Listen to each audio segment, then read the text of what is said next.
요한복음 14장 22절에서 31절까지 말씀입니다.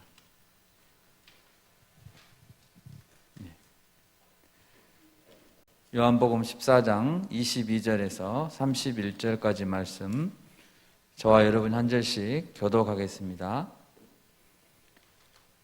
가룟 아닌 유다가 이르되 주여 어찌하여 자기를 우리에게는 나타내시고 세상에는 아니하려 하시나이까?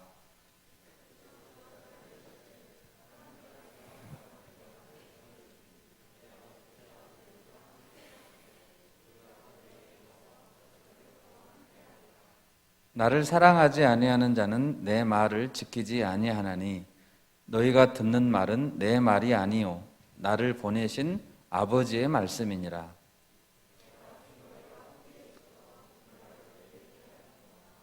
보혜사 곧 아버지께서 내 이름으로 보내실 성령, 그가 너희에게 모든 것을 가르치고 내가 너희에게 말한 모든 것을 생각나게 하리라.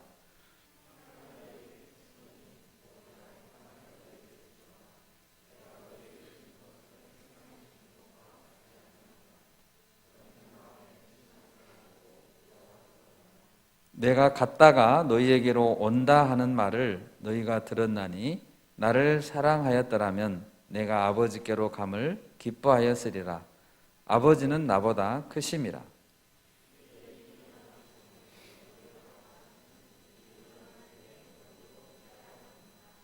이후에는 내가 너희와 말을 많이 하지 아니하리니 이 세상의 임금이 오겠음이라. 그러나 그는 내게 관계할 것이 없으니 오직 내가 아버지를 사랑하는 것과 아버지께서 명하신 대로 행하는 것을 세상이 알게 하려 함이로라. 일어나라 여기를 떠나자 하시니라. 아멘. 네, 반갑습니다. 예, 벌써 4월이 됐습니다. 예, 금방 또 1사분기가 지났네요. 예. 4월은 요한복음을 주일 말씀으로 보고 있습니다. 오늘 본문의 배경은 예수님의 최후의 만찬의 자리입니다. 우리가 읽은 바로 앞장 요한복음 13장에서 예수님은 제자들과 생애의 마지막 만찬을 드십니다. 13장 3절을 한번 봐볼까요? 13장 3절입니다. 저녁 먹는 중에 예수는 아버지께서 모든 것을 자기 손에 맡기신 것과 또 자기가 하나님께로부터 오셨다가 하나님께로 돌아가실 것을 아시고 라고 하였습니다. 그리고 예수님은 일어나셔서 겉옷을 벗으시고 제자들의 발을 일일이 한 사람 한 사람 씻겨 주셨습니다. 그리고 옷을 다시 입으시고 식탁에 앉으셔서 계속 말씀을 가르쳐 주셨습니다. 예수님은 가룟 유다가 곧 자신을 제사장들에게 팔아 넘길 것을 아시고 가룟 유다에게 내가 하는 일을 속히 하라 이렇게 말했습니다. 그때까지도 제자들은 전혀 다른 제자들은 눈치채지 못했죠. 이제 계속되는 예수님의 가르침은 요한복음 14장, 15장, 16장까지 계속 이어지고 있습니다. 그리고 17장에서는 통째로 예수님의 대제사장의 기도가 나옵니다. 그리고 18장에 예수님께서 십자가에 못 박히시기 위해서 잡히시고 그런 장면들이 나오고 있습니다. 그러므로 지금 우리가 오늘 보고 있는 이 본문 14장의 내용은 예수님의 공생애 중에 제자들에게 정말 친밀하게 가르쳐 주시는 내용의 클라이막스라고 볼 수 있습니다. 마지막으로 이렇게 가르쳐 주시는 것이죠. 예수님께서 요한복음 13장에서 잡수셨던 만찬은 유월절 식사였습니다. 여러분, 유월절은 어떤 절기입니까? 유월절은 이스라엘 백성들이 이집트를 탈출해 나올 때 하나님께서 장자들을 다 죽이셨습니다. 그때 어린 양의 피를 문에 바른 집은 그 죽음을 면했다라고 했습니다. 그래서 그 구원을 기억하며 지키던 절기가 유월절입니다.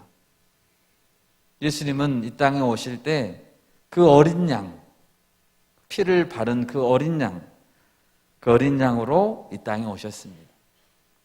이제 하나님의 뜻을 순종하여 죽으셔야 하는 가장 중요하고 역사적인 그 시간이 하루 앞으로 다가온 것입니다. 이제는 정말 제자들과 헤어지고 떠나야 할 시간이 찰칵 이렇게 다가오고 있어요. 제자들은 유월절 식사 이후에 무슨 일이 있을지 아직 모르고 있습니다. 예수님은 요한복음 13장 13절에서 말씀하십니다. 작은 자들아, 내가 아직 잠시 너희와 함께 있겠노라. 너희가 나를 찾을 것이나 일찍이 내가 유대인들에게 너희는 내가 가는 곳에 올 수 없다고 말한 것과 같이 지금 너희에게도 이르노라. 예수님은 자꾸만 잠시 있다가 어디론가 가신다고 말씀하십니다. 3년 동안 제자들하고 친밀하게 지냈는데 제자들은 그 말씀을 듣자 어떻게 했어요? 답답하고 불안하고 자꾸 예수님께 묻게 되는 것이죠. 오늘 본문은 제자들이 불안한 눈빛으로 예수님을 바라보고 있는 그 장면으로 우리를 인도합니다. 여러분, 우리도 믿음이 연약한 존재입니다. 주변을 바라보면 매일매일 우리를 불안하게 만드는 일들이 터지고 또 해답이 없어 보이는 답답한 상황이 이어집니다. 주님 정말로 나와 함께 하시고 계신 거 맞나요? 우리 이렇게 묻습니다. 주님 떠나신 거 아니신가요? 주님 나와 함께 하신다면 내 인생은 왜 이렇게 잘 안 풀리고 불안하고 어려운 일들이 이렇게 많습니까? 이런 질문을 주님께 많이 드립니다.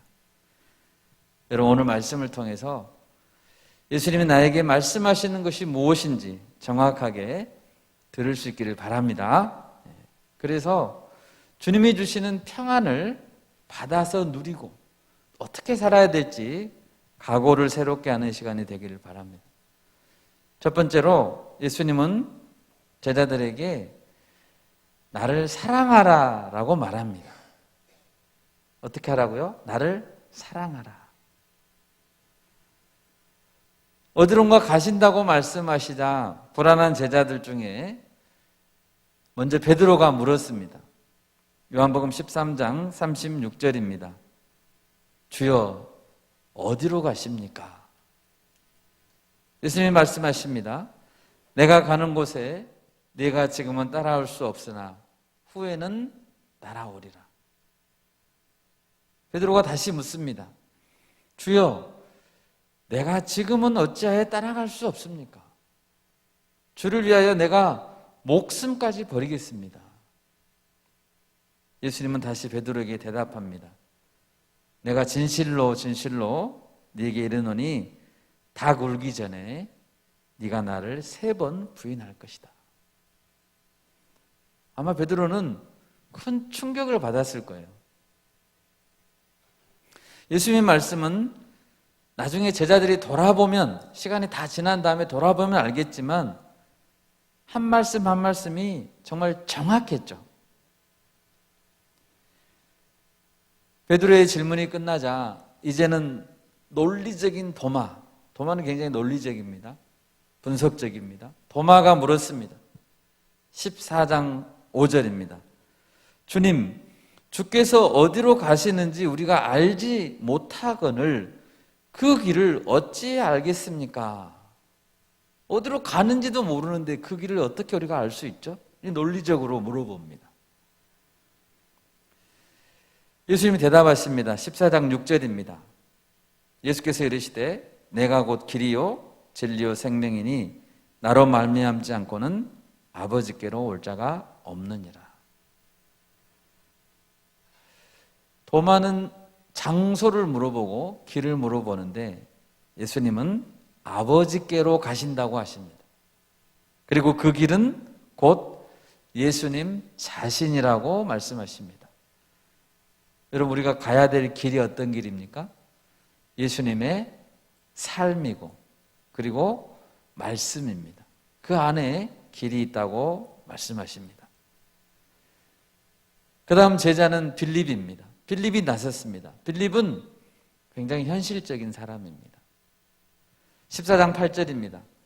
빌립이 이르되 주여 그러면 아버지를 우리에게 보여주십시오. 아버지께로 가신다고 하셨죠. 그리하면 족하겠나이다. 예수님은 대답합니다. 나를 본 자는 아버지를 보았거늘 어찌하여 아버지를 보이라 하느냐. 그리고 19절에 조금 있으면 세상은 다시 나를 보지 못할 것이로되 너희는 나를 보리니 이는 내가 살아있고 너희도 살아있겠음이라 라고 말씀하십니다. 예수님은 이날 바로 다음 날인 금요일이 되겠죠. 금요일에 십자가에 못 박히실 것입니다. 그리고 세상은 이제 더 이상 예수님을 볼 수 없을 것입니다.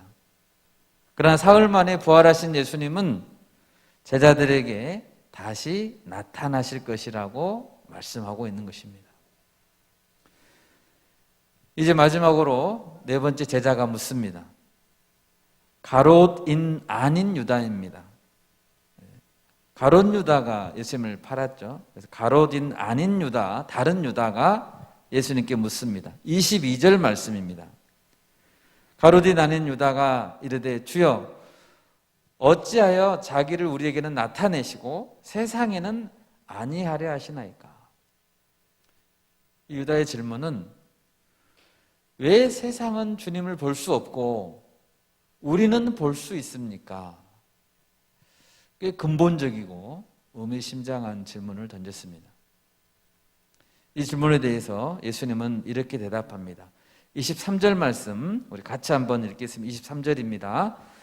예수께서 대답하여 이르시되 사람이 나를 사랑하면 내 말을 지키리니 내 아버지께서 그를 사랑하실 것이요 우리가 그에게 가서 거처를 그와 함께 하리라. 아멘. 예수님은 너희가 나를 사랑한다면 아버지께서도 너희를 사랑하실 것이고 그렇다면 하나님 아버지와 예수님 자신이 그에게로 찾아가신다고 말씀하십니다. 그리고 영원히 그와 함께 살 것이다 라고 말씀하십니다. 여러분, 세상은 주님을 볼 수 없을 것입니다. 왜 볼 수 없습니까? 여러분, 왜 세상이 예수님을 볼 수 없죠? 예수님을 사랑하지 않기 때문입니다. 그래서 예수님이 보여주시지 않는 것입니다. 반면에 제자들에게는 예수님께서 자신을 나타내 보여주실 것입니다. 왜요? 예수님이 사랑하시고 제자들도 예수님을 사랑하기 때문입니다. 여러분, 그 당시에 유대인 당국자들은 예수님을 잡아 죽이고자 했습니다. 예수님이 보이기만 하면 신고해라 라고 지명수배가 내려졌습니다. 예수님께서 나와 아버지는 하나이니라 라고 말했을 때 유대인들은 돌을 들여서 치려고 했습니다. 예수님을 그리스도라고 고백하는 자들은 출교하기로, 유대 공동체에서 쫓아내기로 이미 결의를 했습니다. 이런 상황 가운데서 예수님을 그동안에 따랐던 많은 사람들이 떠나갔습니다. 그렇지만 제자들만은 예수님 곁을 지켰습니다. 여러분, 제자들이 왜 떠나지 않았죠? 여러분, 왜 주님을 떠나지 않고 계십니까? 예수님을 사랑하기 때문이고 예수님께로부터 영생의 말씀이 있기 때문입니다. 베드로가 이렇게 말했었죠. 내가 죽더라도 주님을 따르겠습니다. 여러분, 그 말은 베드로에겐 진심이었습니다. 그리고 그가 할 수 있는 최선의 말이었습니다. 베드로뿐 아니라 다른 제자들도 진심으로 대답했습니다.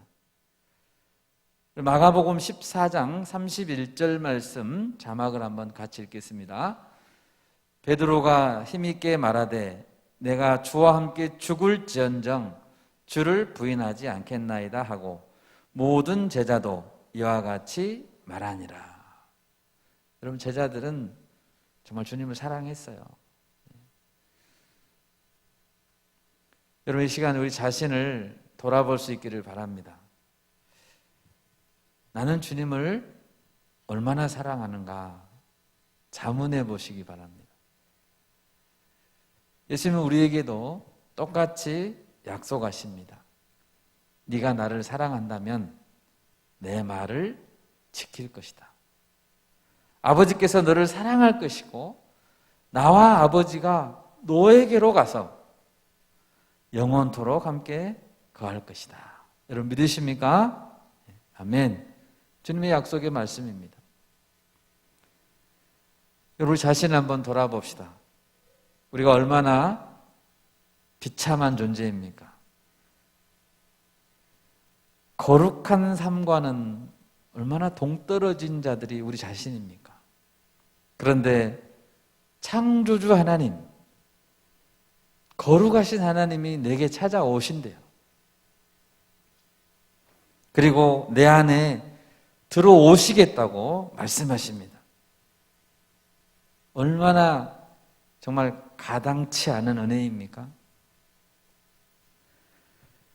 그런데 이것은 사실이고 주님께서 기필코 그렇게 하겠다고 약속하고 있습니다.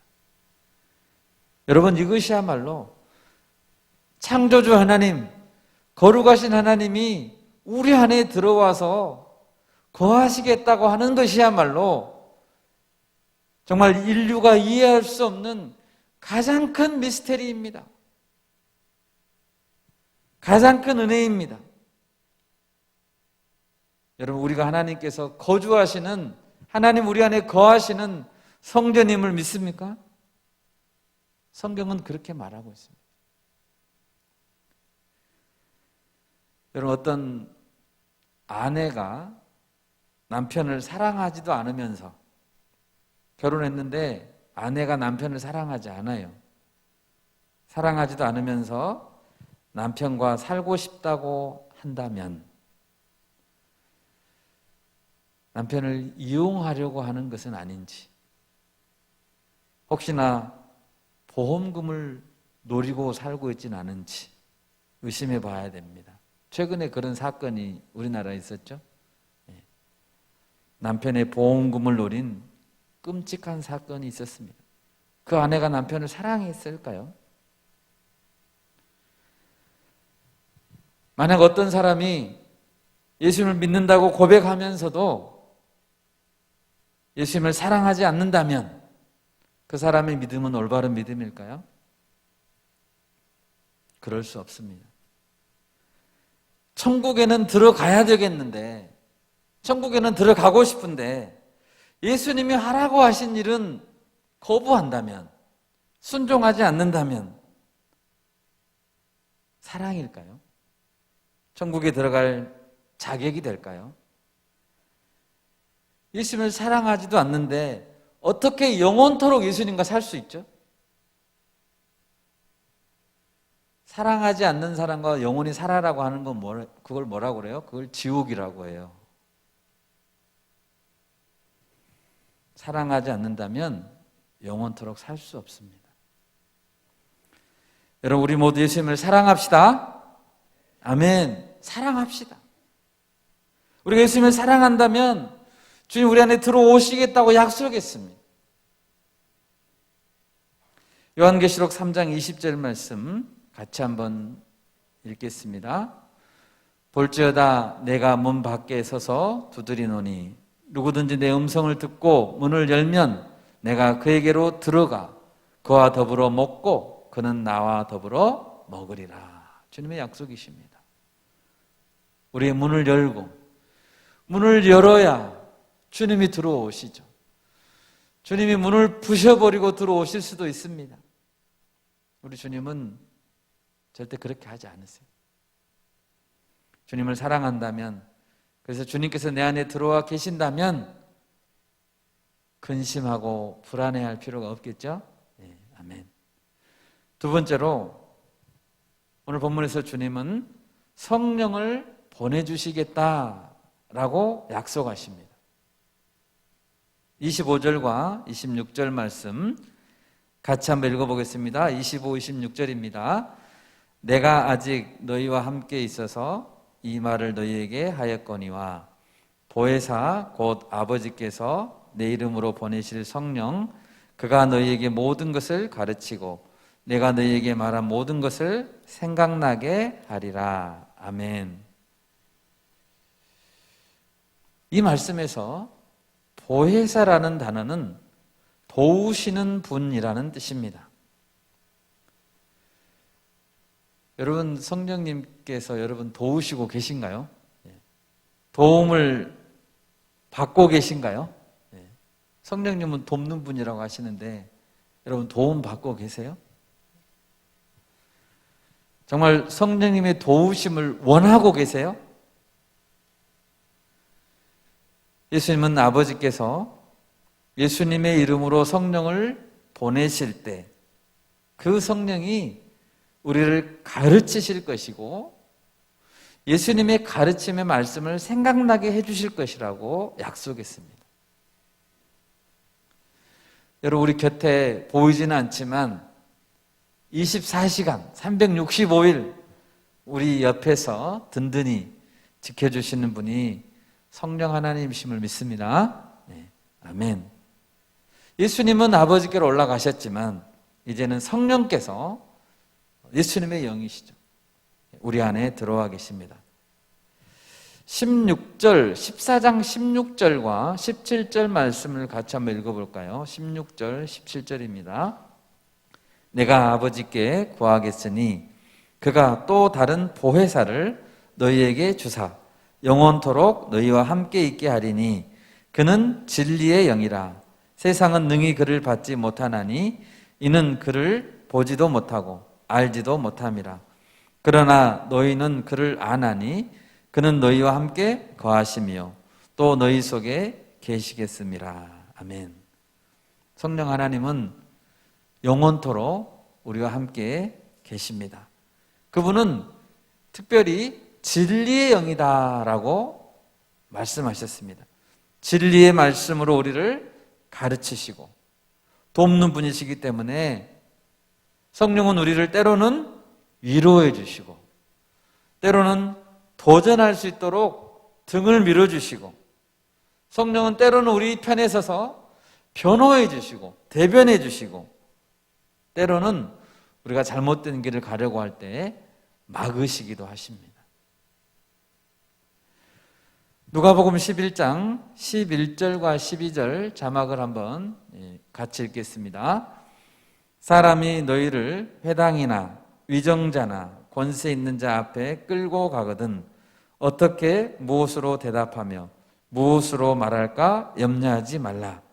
마땅히 할 말을 성령이 곧 그때에 너희에게 가르치시리라 하시니라. 아멘.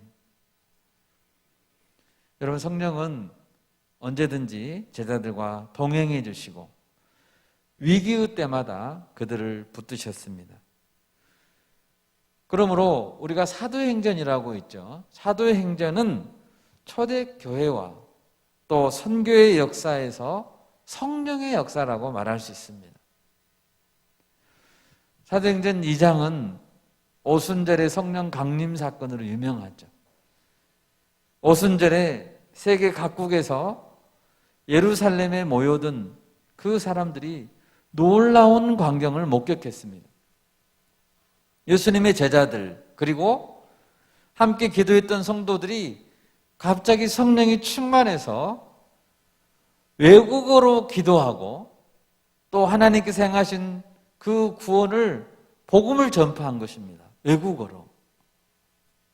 각 나라에서 왔던 많은 자들이 자기 나라 말로 복음을 들은 거예요. 얼마나 놀랍습니까? 이것이 성령의 큰 역사였습니다. 이때 베드로가 원래 어떤 자였습니까? 3번이나 주님을 부인했었죠. 겁쟁이였습니다. 그런데 이 베드로가 성령이 충만하자 담대하게 설교했습니다. 그럴 때 3,000명이나 듣는 자들이 회개하고 예수를 믿게 되었다라고 기록되어 있습니다. 그리고 빌립이라는 그 집사님은 사마리아 지역으로 전도를 가서 거기에 왔던 이디오피아의 국고를 맡았던 그자에게 복음을 전했는데 성령께서 인도에서 가셨다라고 되어 있습니다. 사도 바울은 2차 전도 여행 때 한 번은 고린도라는 곳에서 사역을 했습니다. 그곳에서 바울은 안식일마다 회당에 가서 유대인과 헬라인들을 설득하고 복음을 전했습니다. 근데 그곳에는 고린도에는 바울을 반대하던 자들이 너무 많았어요. 이때 밤에 성령께서 나타났습니다. 성령께서 바울에게 말씀해 주시는 거예요. 사도행전 18장 9절과 10절 말씀 같이 읽겠습니다. 밤에 주께서 환상 가운데 바울에게 말씀하시되 두려워하지 말며 침묵하지 말고 말하라. 내가 너와 함께 있음에 어떤 사람도 너를 대적하여 해롭게 할 자가 없을 것이니 이는 이 성 중에 내 백성이 많음이라 하시더라. 아멘. 바울은 그 성에 주의 백성들이 별로 없는 줄 알았어요. 다 자기를 반대만 하는 줄 알았어요. 근데 너무 퍽퍽한 거예요. 성령께서 그런데 뭐라고 말씀하십니까? 두려워하지 말고 침묵하지 말고 말하라고 하세요. 말하라.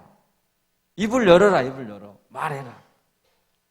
내가 너와 함께 있으면 어떤 사람도 너를 대적하여 해롭게 할 자가 없을 것이다. 여러분 얼마나 용기를 주는 말씀입니까? 고린도 안에 많은 주의 백성이 있다라고 소망을 주셨습니다. 주중에 계속 저희가 캠퍼스에 가서 기도도 하고 너무 멋진 사역을 하고 있습니다. 어떨 때 보면 캠퍼스에 우리만 기도하는 것 같아요. 그렇지 않는다는 거예요. 많은 자들이 같이 기도하고 있고 주의 백성이 많고 내 주변에는 주님의 백성이 없는 것 같은데 주님이 그렇지 않다는 거예요. 이 성 중에는 내 백성이 많다. 말하라 말하라. 바울은 성령의 도우심으로 큰 용기를 얻었습니다. 그리고 고린도에서 장장 1년 6개월 동안 머물면서 계속 말했습니다. 말하라고 하니까 계속 복음을 말했습니다. 1년 6개월 동안 고린도에서 복음을 전했다라고 되어 있습니다.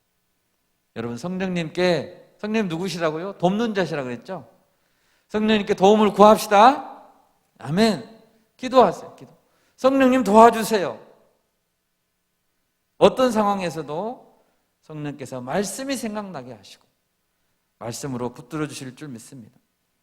예수님의 말씀이 전파되고 가르쳐지는 곳에 성령이 역사하신다는 거예요. 성령이. 진리의 영이잖아요. 진리의 영. 그러니까 하나님의 말씀이 가르쳐지는 곳, 또 전파되는 곳에는 성령이 강하게 역사하시죠. 우리 공동체 올해 주제 말씀이 뭡니까? 가르쳐 지키게 하라. 말씀을 가르치는 거예요. 우리 공동체가 바라기는 예수의 말씀을 더욱 배우고 가르치는 일에 들여지기를 바랍니다. 그럴 때 성령이 더 역사하시는 거예요. 그리고 올해 여름에 저희가 기도하고 있습니다. 아직 문이 조금밖에 열리고 있지 않았어요. 좀 더 문이 활짝 열려서 라오스에 나아가서 우리가 복음을 전하기 위해서 기도하고 있습니다. 어찌하든지 성령께서 길을 열어주시고 우리 공동체가 가장 1번으로 주님 1번으로 보내주세요. 1번으로 이렇게 기도할 때 성령께서 인도해 주실 것을 믿습니다. 네, 아멘. 세 번째로 예수님 오늘 본문에서 자신의 평안을 주시겠다라고 약속하십니다. 27절 말씀 한 목소리로 읽겠습니다. 27절입니다. 평안을 너희에게 끼치노니 곧 나의 평안을 너희에게 주노라. 내가 너희에게 주는 것은 세상이 주는 것과 같지 아니하니라. 너희는 마음에 근심하지도 말고 두려워하지도 말라. 아멘. 예수님은 제자들에게 마음에 근심하지 마라, 두려워하지 마라 라고 말씀하십니다. 이 말씀하신 거는 제자들이 지금 어떤 상황이라는 거예요? 근심이 많고 두렵다는 거예요. 그러면서 예수님은 나의 평안을 너희에게 준다라고 말합니다. 누구 평안이요? 나의 평안, 예수님의 평안. 예수님의 평안은 세상이 주는 평안과 같지 않다라고 했습니다. 그러면 세상이 주는 평안은 어떤 평안입니까? 사실 세상 사람들이 돈을 모으고 높은 자리에 올라가서 권력을 쥐려고 하는 것은 평안과 안전을 확보하기 위한 것입니다. 그러나 세상이 주는 위로, 그 위로는 일시적인 위로이고 일시적인 평안이고 일시적인 자유일 뿐입니다. 하루 종일 핸드폰 붙들고 너튜브 계속 보고, 요즘 청년들이 그런 분들 많죠. 하루 종일 재밌는 영상 찾아다니고 시간을 보내면 잠시 잊기는 하죠. 친구들과 수다를 떨고 재밌는 게임에 열중하다 보면 복잡한 세상 일을 잊기는 합니다. 그런데 잠시 잊게 해줄 뿐이고 근본적인 평안의 문제를 해결해 주지는 못합니다. 그것은 현실 도피적인 평안입니다. 여러분, 병원에 오면 이런 분들이 있습니다. 당신의 병은 이 병입니다. 이 치료를 받아야 됩니다. 그래야지 그 아픈 게 낫습니다. 그런데 어떤 분은 그냥 진통제만 주세요라고 하는 분이 있어요. 그냥 마취제만 주세요. 심지어 어떤 분은 그냥 마약 주사만 놔주세요. 여러분, 그것이 근본적인 해결책입니까? 아니잖아요. 일시적인 위로일 뿐이에요. 구약의 이스라엘 백성들이 북이스라엘이고 남유다고 다 망했습니다. 그 백성들은 주님의 말씀에 의하면 큰 자나 작은 자나 모두 탐욕과 우상숭배에 빠지고 말았다라고 기록되어 있습니다. 예레미야서에 보면 하나님은 예레미야 선지자를 통해서 이스라엘 민족과 그 민족의 제사장들을 향해서 경고하고 있습니다. 예레미야 6장 13, 14절 말씀 같이 한번 읽겠습니다. 이는 그들이 가장 작은 자로부터 큰 자까지 다 탐욕을 부리며 선지자로부터 제사장까지 다 거짓을 행함이라. 그들이 내 백성의 상처를 가볍게 여기면서 말하기를 평강하다 평강하다 하나 평강이 없도다. 이스라엘 백성 전체는 제사장 나라 거룩한 백성으로 부름받은 자들입니다. 그런데 그들 중에서 가장 깨어있어야 될 자들이 누구죠? 제사장과 선지자, 리더들입니다. 그런데 그들이 다 거짓을 행했다는 거예요. 백성들이 영적 전쟁 중에서 내상을 입어가지고 상처를 입어서 쓰러져 있는데 그들이 백성의 상처를 가볍게 여기면서 뭐라고 한다고요? 괜찮아. 괜찮아. 평강하다. 평강하다. 별일 없을 거야 라고 거짓 위로를 한다는 것입니다. 여러분, 거짓 평안을 외치는 자들로부터 떠나시기 바랍니다. 영적 전쟁 중인 현실을 우리는 직시해야 됩니다. 우리는 지금 영적 전쟁 중이에요. 캠퍼스에 가서 왜 우리가 기도해야 됩니까? 아무 일도 없는데 왜 기도해야 되죠? 재미없는데요. 어떤 분은 이런 말을 했다고 합니다. 기도는 노동이다. 기도는 정말 하기 힘들어요. 우리가 평강하다, 평강하다 이렇게만 볼 게 아니고 바른 신앙으로 무장하고 영적 싸움에 대비할 수 있기를 바랍니다. 그럼 예수님이 주시는 평안은 어떤 평안입니까? 예수님께서 평안을 주신다고 할 때 예수님 우리에게 전쟁이 없을 것이다 라고 약속한 적이 없습니다. 예수님은 평안을 주신다고 했지 세상과 타협점을 주신다고 한 적이 없습니다. 박해가 없을 것이라고 약속하지 않았습니다. 초대교회 성도들은 박해 가운데 있잖아요. 사실 예수님께서 지금 이 말씀을 주고 있는 이때는 언제이라고 했습니까? 예수님께서 보내시는 마지막 공생애 중에 마지막 일주일 중에서 6월절 저녁 식사를 하고 있다고 했습니다. 그때는 목요일 저녁 식사입니다. 저녁 식사를 잡수시고 겟세마네 동산에 가셔서 기도하시고 금요일 새벽 체포되실 것입니다. 그리고 금요일 오전에 십자가에 못 박히시게 될 것이고 금요일 오후에 운명하실 것입니다. 십자가에서 돌아가실 시간이 24시간도 안 남았어요. 제자들에게 무엇을 주신다고요? 나의 평안을 주겠다라고 하신 거예요. 도대체 주님의 평안은 어떤 평안입니까? 지금 제자들과 대화를 나누실 때는 가장 불안하시고 가장 고통스러우시고 가장 번민이 많을 시간입니다. 그러나 예수님 어떻게 말씀하신다고요? 평안을 너희에게 끼치노니 나의 평안을 너희에게 주노라. 내가 너희에게 주는 것은 세상이 주는 것과 같지 않다. 너희는 마음에 근심하지도 말고 두려워하지도 말라. 여러분, 누구의 평안입니까? 예수님의 평안입니다. 여러분, 절대적인 평안, 흔들림 없는 평안을 원하십니까? 여러분 원하세요? 아멘.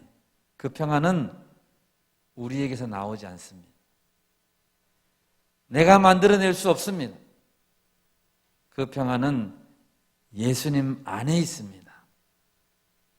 그 평안을 우리는 예수님께로부터 우리에게로 받아야 합니다. 어떻게 해요? 말씀을 붙들고 예수님께 기도를 드림으로 그 평안을 받아야 합니다. 한 번은 예수님께서 제자들을 데리고 갈릴리 바다를 건너서 건너편에 거라사 지방으로 가던 밤이었습니다.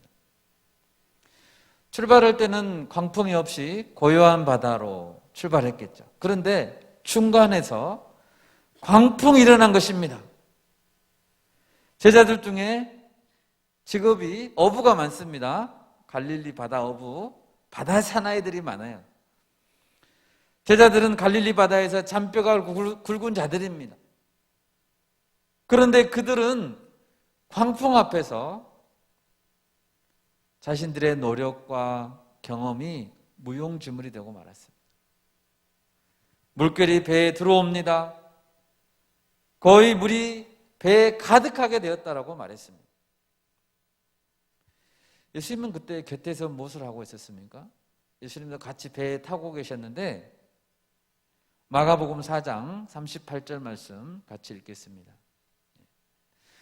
예수께서는 고물에서 베개를 베고 주무시더니 제자들이 깨우며 이르되 선생님이여 우리가 죽게 된 것을 돌보지 아니하시나이까 하니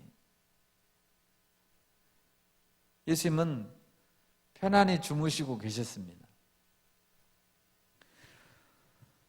왜요? 어떤 광풍도 예수님을 불안에 떨게 하거나 두렵게 하지 못하기 때문입니다. 여러분, 광풍과 같은 상황 속에 계신 분들 있죠? 광풍. 어떤 재난이나 어떤 위기 상황도 예수님을 죽일 수는 없습니다. 여러분 믿으십니까? 아멘. 그러니까 예수님 옆에 있으면 돼요. 제자들은 예수님께 원망하듯이 막 소리쳤죠. 우리가 죽게 된 것을 돌보지 않습니까? 우리를 사랑하십니까? 예수님 잠에서 깨셔서 말씀하셨습니다. 마가복음 4장 39절 말씀입니다. 같이 읽습니다. 예수께서 깨어 바람을 꾸짖으시며 바다더러 이르시되 잠잠하라 고요하라 하시니 바람이 그치고 아주 잔잔해지더라. 아주 잔잔해지더라. 보통 잔잔한 게 아니죠. 여러분 예수님께 원망하고 내게 광풍이 있습니다. 나는 왜 이런가요? 따지고 있지는 않습니까? 여러분 예수님 우리 형편을 너무 잘 아세요. 그래서 이렇게 제자들이 호들갑을 떨 때 믿음이 적은 자들아 라고 말씀했습니다. 어떤 광풍 같은 상황도 예수님은 잠잠케 할 수 있습니다. 아멘. 아주 잠잠하게 할 수 있습니다. 우리 안에 깊은 바다와 같은 주님의 평안함이 있기를 바랍니다. 아멘. 29절 30절을 보십시오. 예수님은 아버지께로 가는 것이 기쁜 일이라고 말씀하십니다. 제자들에게는 예수님이 아버지께로 가는 것은 어떻게 보면 슬픈 일이죠. 그러나 예수님은 기쁜 일이라고 하시네요. 갔다가 다시 오시기 때문이고 다른 보혜사가 제자들을 진리로 인도하시기 때문입니다. 여러분 예수님께서 아버지께로 가시는 것을 보는 것은 슬픈 일이 아니라 오히려 다시 오심에 대한 확신을 주는 일입니다. 예수님이 이미 여러 차례 자신이 어떻게 죽음을 맞이할 것이고 또 사흘 만에 다시 살아날 것이다 라고 예고해 주셨습니다. 예고. 그 예고의 말씀이 한치의 오차도 없이 그대로 성취됐네요. 그렇죠? 그러면 아직 예고가 남아있는 그것에 대해서는 어떤 마음이 들어요? 아, 그것도 그대로 성취되겠구나. 예수님이 다시 오신다라고 말씀하셨죠. 지금 우리에게도 그렇게 말씀하시죠. 요한계시록에 보면 내가 속히 오리라 라고 하시잖아요. 오실까요? 안 오실까요? 오신다는 거예요. 그래서 아버지께로 말씀대로 가시는 것을 보는 것은 다시 오심에 대한 확신을 주는 거예요. 여러분 혹시 요즘 평안을 누리지 못하고 계시는 분이 계신가요? 불안해하고 떨기보다 주님 앞에 기도하면서 나아갑시다. 여러분 다윗 왕, 우리가 잘 아는 다윗 왕이 언제 간음죄를 지었죠? 사울 왕에게 쫓겨다니고 화살이 날라오는 그런 전쟁터였습니까? 아닙니다. 주변의 나라들이 거의 다 정복되고 자신은 전쟁터에 나가도 되지 않을 만큼 안정되었을 때 다윗은 낮잠 자다가 간음죄를 졌습니다. 오히려 사울 왕에게 쫓길 때는 시편을 쓰면서 주님과 깊은 교제를 나누고 평안을 누렸습니다. 여러분 걱정거리나 시련이 없다고 해서 평안이 생기는 것이 아닙니다. 영적 전쟁이 없다고 해서 평안한 것이 아닙니다. 마음속에 예수님의 평안이 없는 자는 항상 불안하게 되어 있습니다. 항상 두려움에 떨 수밖에 없습니다. 그래서 우리는 예수님의 평안이 필요합니다. 그 평안을 구하고 받아 누릴 수 있기를 바랍니다. 말씀을 마치고자 합니다. 여러분, 우리가 어떻게 하면 주님이 주신 평안을 누릴 수 있을까요? 오늘 보니까 주님이 나를 사랑하라 라고 말씀하시네요. 주님을 깊이 사랑해 봅시다. 주님과 가까이 있는 시간을, 주님과 함께 있는 시간을 기쁜 시간으로 만들어 봅시다. 그러려면 우리가 그 사랑을 날마다 새겨야 되겠죠. 주님, 이렇게 해서 감사합니다. 이것이 주님의 은혜입니다.